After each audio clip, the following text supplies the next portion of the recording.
Lo quería destruir. Dijo que era por justicia. Intentó hundirme en el trabajo y casi lo consigue. Yo, Diego, de 32 años, nunca imaginé que una. Lo quería destruir. Dijo que era por justicia. Intentó hundirme en el trabajo y casi lo consigue. Yo, Diego, de 32 años, nunca imaginé que una ruptura pudiera convertirse en un expediente abierto contra mi vida profesional. Trabajaba como gerente de proyectos en una consultora mediana, mi trabajo era visible, pero no público.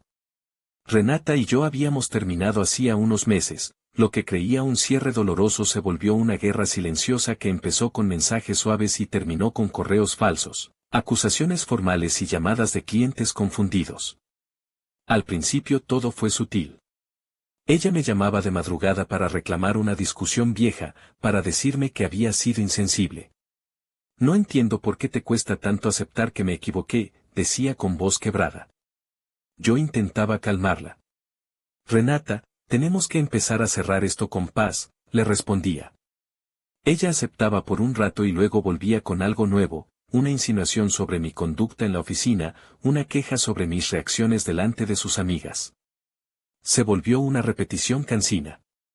Me decía que me preocupaba su reputación, que yo debería vigilar la mía. No lo tomé en serio, pensé que era parte del duelo. La primera alerta real llegó cuando mi jefa directa, Mariana, me citó para hablar de un correo que había llegado al cliente principal. Diego, te escribieron para decir que cambiaste los términos de la propuesta sin autorización, dijo ella. Tenía el ceño fruncido y una carpeta con impresiones en la mano. Me sentí raro. Revisé mi bandeja, no había rastro de ese mensaje en mi cuenta. Eso no saldrá de mi cuenta, respondí. ¿Tienes el encabezado, algún dato? Ella me mostró una impresión en papel con una firma que parecía la mía y un correo desde una cuenta que imitaba la nuestra. No es desde nuestro servidor, pero usaron tu nombre, explicó. Esa misma semana le llegó a Finanzas una factura con mis datos como responsable de un pago que nadie había autorizado. Un cliente importante dejó de responder mis mensajes. Sentí la primera punzada real de miedo. Le conté a Gael, mi amigo de la universidad, que trabajaba en otra compañía en el mismo rubro. No te apures en asumir cosas, me dijo por teléfono. Pero guarda todo, captura pantallas, y habla con ti. Hablé con Iván de Sistemas. Hay formas de falsificar encabezados, me dijo sin levantar la vista del monitor. Pero hay rastros, IPS, cabeceras completas, firmas digitales. Si alguien cruzó la línea, lo veremos. Me sentí un poco mejor al saber que existían pruebas tecnológicas, sin embargo, también descubrimos que los correos fraudulentos habían pasado por varios nodos anónimos. Alguien sabe lo que hace, dijo Iván. Y no es amateur. Renata tenía acceso a mis cosas por la costumbre, conocía contraseñas que a veces compartíamos cuando estábamos juntos, sabía cómo pedir favores en nombre de otros. No pensé en eso hasta que una vecina de Renata, que conocía a Gael por coincidencias del edificio, me mandó un mensaje accidental. ¿Supiste lo de los mensajes? ¡Qué barbaridad lo de Renata! El nombre me atravesó. ¿Renata estaba implicada? No encajaba con la mujer que me había pedido perdón varias veces. En los días siguientes el asedio escaló. Llegaron quejas al Departamento de Recursos Humanos sobre comentarios inapropiados y conducta agresiva en reuniones. Un par de compañeros empezaron a evitar mis llamadas y a mirarme con reticencia. No quiero meterme, me dijo Ana, una colega con la que tenía buena relación. Pero escuché que hubo un reporte en línea. Empezó una presión externa extraña, murmullos en los pasillos, clientes que retrasaban firmas por procedimientos internos. Me citaron a una reunión formal con Francisco Javier, el director de la oficina. Tenía la expresión de alguien que carga con una molestia que no quiere pero debe enfrentar. Diego, llegaron varias denuncias. No quiero juzgar ahora, pero tenemos que proteger la empresa, dijo con cautela. Sentí un frío en el pecho. Me ofrecieron la opción de suspensión temporal mientras investigaban. Podría crear un antecedente en tu expediente si esto no se resuelve, añadió la persona de recursos. Era como recibir un golpe con guante blanco. Renata entonces empezó a aparecer donde yo menos lo esperaba. Me enviaba mensajes por redes: ojalá te hubieras comunicado como corresponde. Me gustaría que respondieras por lo que hiciste. Una vez me llamó desde el número de teléfono de una empresa suplidora para decir que quería aclaraciones por un pago. ¿No te parece raro que yo esté recibiendo estas llamadas por tu cuenta?, le dije, intentando mantener la calma. No sé de qué hablas, respondió ella con falsa inocencia. Solo quiero que la verdad salga a la luz. Si te molesta, dímelo en persona. La verdad era que yo no sabía cuál era la verdad. Ella fue capaz de construir un relato que la favorecía, que yo era un mentiroso, un irresponsable, un hombre que no respetaba límites. Empezó a convencer a conocidos y a ex compañeros de que había sido yo quien cruzó límites en la relación y en el trabajo. Cuando le preguntaba por pruebas, me devolvía frases que sonaban a gaslighting: si no lo recuerdas, no significa que no haya pasado, tal vez recuerdas las cosas mal, todos fallamos. Era una puerta corredera que me hacía cuestionar mi propia memoria. En un momento me ofreció reunirme para limar asperezas. Acepté con reservas. Nos vimos en una cafetería donde íbamos años atrás. Se sentó frente a mí con una bolsa y una carpeta. Vine a cerrar esto, dijo y abrió la carpeta con cuidado teatral. Dentro había impresiones, correos, una supuesta declaración de un proveedor donde aseguraban que había manipulado contratos. Se veía convincente. No sé qué quieres decir con manipular, le respondí. Ella me miró con tristeza calculada. No te hagas el inocente. Yo solo quiero que te reconozcas, dijo y su voz no tembló. Grabé mentalmente cada gesto, algo en su familiaridad aún me engañaba. Después de esa reunión mi mundo laboral se volvió arena movediza. Recibí un correo de la gerencia anunciando que, por prevención, se había abierto una investigación interna. La palabra prevención se convirtió en sentencia para muchos ojos ajenos. Comprendí que, en la práctica, la empresa prefería aislar el problema sin preguntar demasiado. Mis proyectos fueron reasignados, mis accesos limitados. Era la forma en la que una estructura se protegía, apartándote hasta demostrar inocencia, una sospecha que pesa casi como una culpa. Me despertaba a la noche con el teléfono en la mano, pensando si había algo que yo pudiera haber hecho de otro modo. Lo comuniqué a mi madre, Luz. Mantente firme, hijo, dijo ella con voz grave. Pero ten todos tus papeles en orden y busca a un abogado si es necesario. Agradecí su frialdad práctica. A veces, la familia es el único lugar donde no tienes que explicar las pequeñas incoherencias que te carcomen. Una semana después de la suspensión temporal, Iván me llamó con un hallazgo. Te vas a querer sentar, dijo, como si quisiera dramatizar. Me explicó que los correos falsos provenían de una cuenta que habíamos detectado en los logs como no habitual, pero que había una pista: el correo fue enviado desde una IP que, por un momento, se resolvía en la misma ciudad donde vivía Renata. No alcanza para una atribución legal por sí solo, advirtió. Pero hay un patrón, hay accesos recurrentes desde redes asociadas a lugares cercanos a tu ex. Además, se detectó la descarga de ciertos documentos la noche antes de las acusaciones. Al escuchar eso, sentí una mezcla de alivio e ira.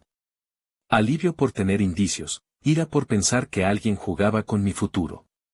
Decidí ir a su departamento para confrontarla directamente, pero antes consulté con Gael para que me acompañara. No vayas solo, me dijo. Y registra todo.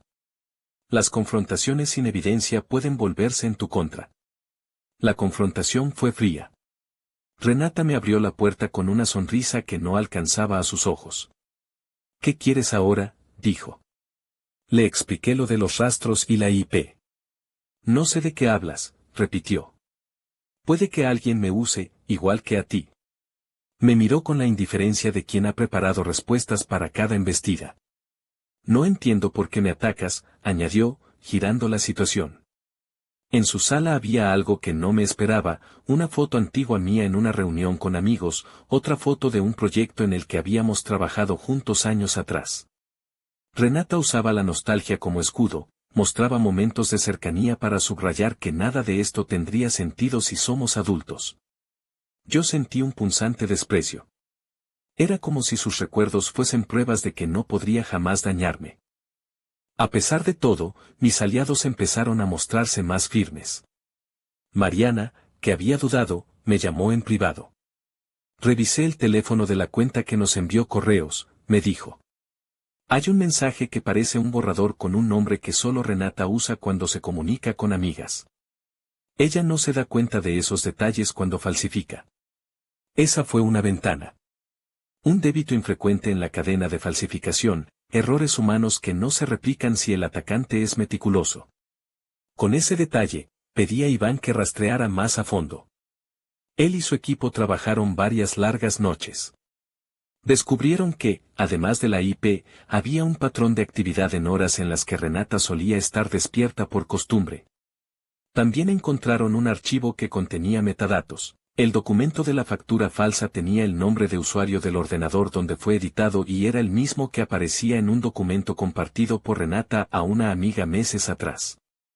Esa fue la prueba firme que necesitábamos. Con las pruebas técnicas y las inconsistencias en los documentos, reunimos todo para presentarlo ante Recursos Humanos y el directorio. Les pedí que abrieran una investigación formal contra la persona que plantó pruebas. La respuesta inicial fue fría: necesitamos garantías legales para actuar.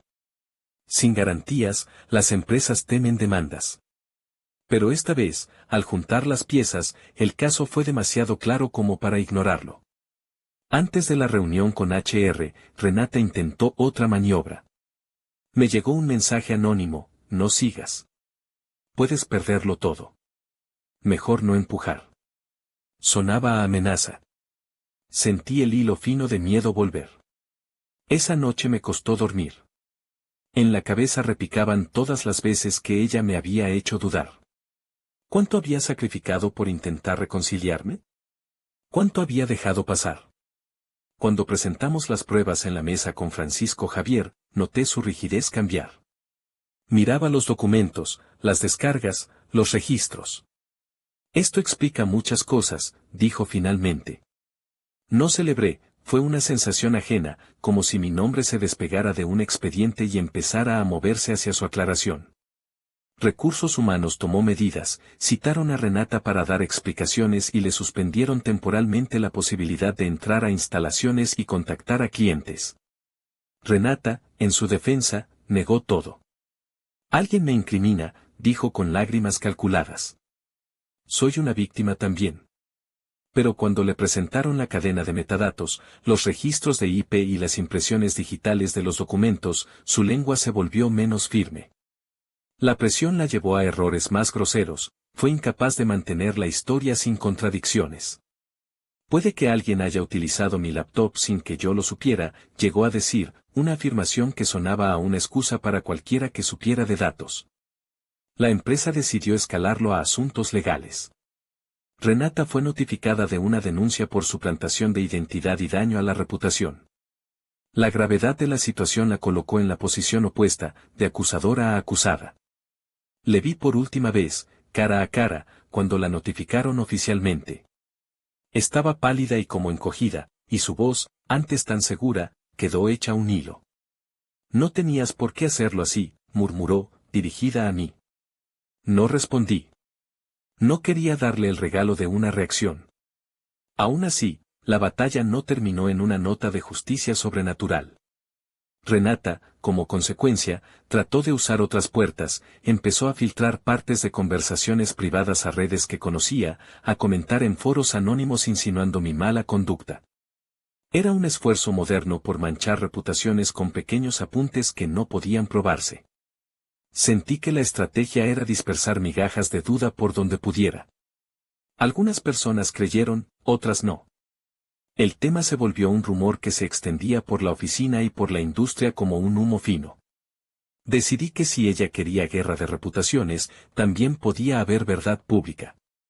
Pero no pensé en venganza de mala fe, pensé en exponer con claridad cómo se hicieron las cosas. Contacté a algunos clientes a los que había afectado la confusión y les mostré la documentación que probaba la suplantación, correos originales, los encabezados manipulados, los rastros forenses. Quiero que sepan la verdad. No permito que una falsedad destruya años de trabajo, les dije. La respuesta fue mixta, pero muchos agradecieron la transparencia. La verdad, cuando se presenta con pruebas concretas, tiene un peso que los rumores no poseen. Hubo, sin embargo, un giro que recontextualizó todo. Una amiga en común, Silvia, me envió una captura de pantalla que me removió por dentro. Era una conversación entre Renata y otra persona donde comentaban, con frialdad, la operación, cómo se enviarían correos anónimos, qué cuentas crearían y cuál sería el mensaje para que sonara convincente. En una parte de la charla, Renata se reía: si lo hacemos bien, nunca lo pillarán. La empresa no revisa cabeceras. Ver eso fue como ver al monstruo detrás del telón. Lo que ella había presentado como defensa, que estaba siendo utilizada por alguien más, era en realidad una confesión digital. Esa conversación fue la pieza faltante que me permitió abrir otra vía, presentar una grabación y la conversación a la abogada de la empresa y exigir consecuencias no solo internas, sino también civiles por difamación, suplantación y daño intencional. Cuando la confrontaron con esa conversación, su primera reacción fue negar que fuese su voz. Puedo haber sido hackeada, dijo. Mis cuentas pueden haber sido manipuladas.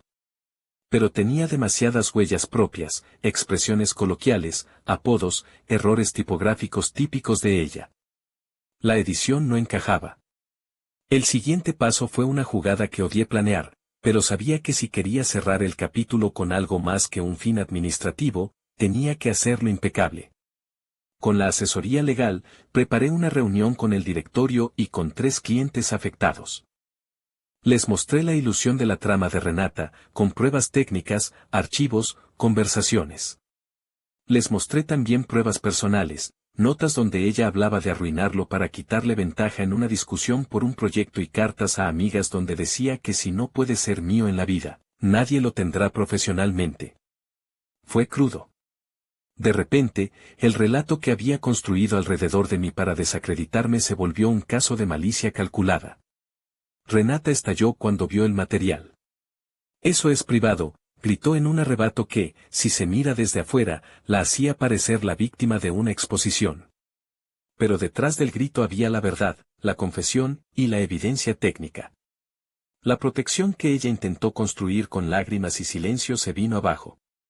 Fue cesanteada de un proyecto de consultoría en el que trabajaba y se activaron demandas por daños. La empresa movió sus pasos con cautela, pero con firmeza, por procedimientos, por limpieza, por el precedente de no permitir que la reputación colectiva pague por venganzas personales. La consecuencia no fue inmediata la ruina total que Renata quizá buscó, por el contrario, las acciones legales y la exposición la colocaron en una situación de defensa constante. Perdió contratos, su red profesional se resquebrajó y tuvo que enfrentar demandas. Muchas personas que antes la saludaban ahora la esquivaban. Ver eso me causó una mezcla de alivio y tristeza, alivio porque se restauraba el orden y tristeza porque una persona que conocí y amé se había transformado en alguien capaz de tanto daño. No quiero glorificar lo que hice después. Hubo momentos en que la tentación de humillarla en público me rozó. Contuve la pulsión y me apoyé en la línea de la legalidad y la transparencia. No quería repetir su método con su propio triste arsenal.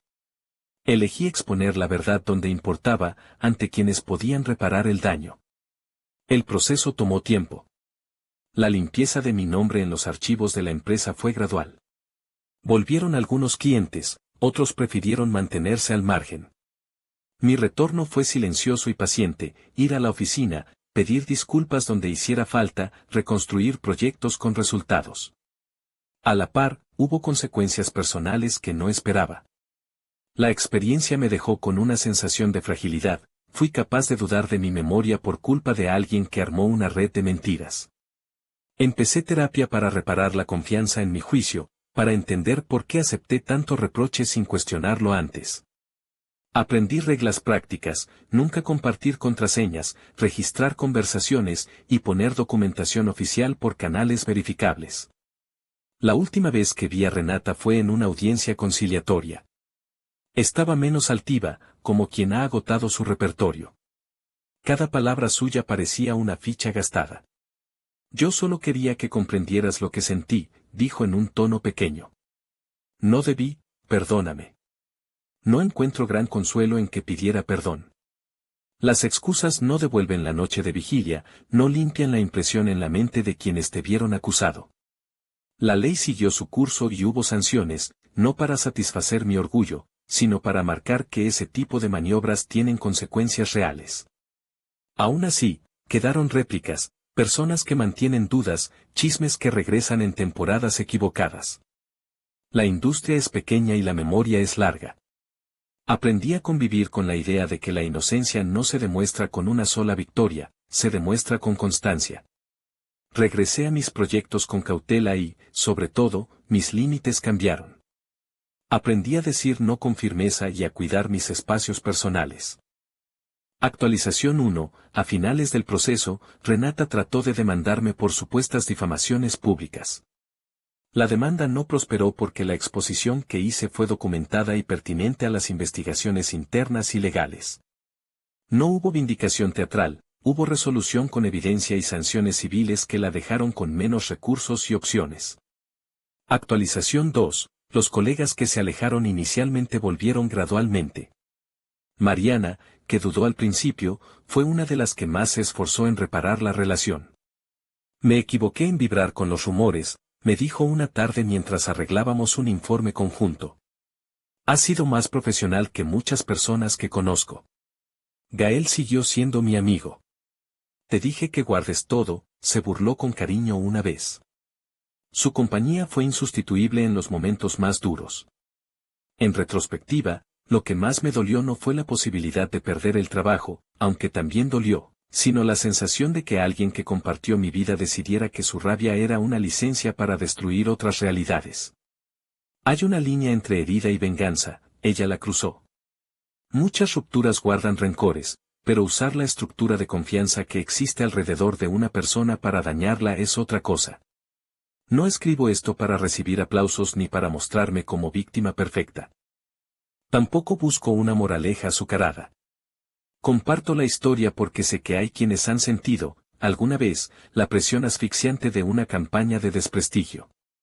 Si algo puedo dejar, es una advertencia práctica: conserva pruebas, no te dejes arrastrar por la culpa inducida, busca aliados técnicos legales y no respondas con la misma mezquindad. Renata pagó por sus acciones en lo profesional y, en lo personal, se quedó con la soledad de su estrategia. Yo recuperé parte de lo que era mío: trabajo, amistades, dignidad.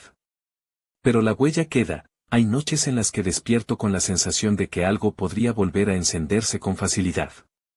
Aún así, he aprendido a amar la rutina y la claridad documental. La confianza es frágil, la verdad, cuando se defiende con pruebas, es más dura que la mentira más bien construida. Hace poco, encontré una nota en un archivador donde guardaba correos antiguos. Era una foto nuestra de un viaje de amigos. La miré y pensé en todo lo que pasó, en cómo una relación pudo generar tanto dolor y tanta maquinaria de destrucción. La guardé en una carpeta aparte, no por nostalgia romántica, sino como recordatorio: los vínculos importan, y también las fronteras que hay que mantener para proteger lo que uno ha construido. No fue un final cinematográfico. No hubo escena de gritos o redención pública en cámara.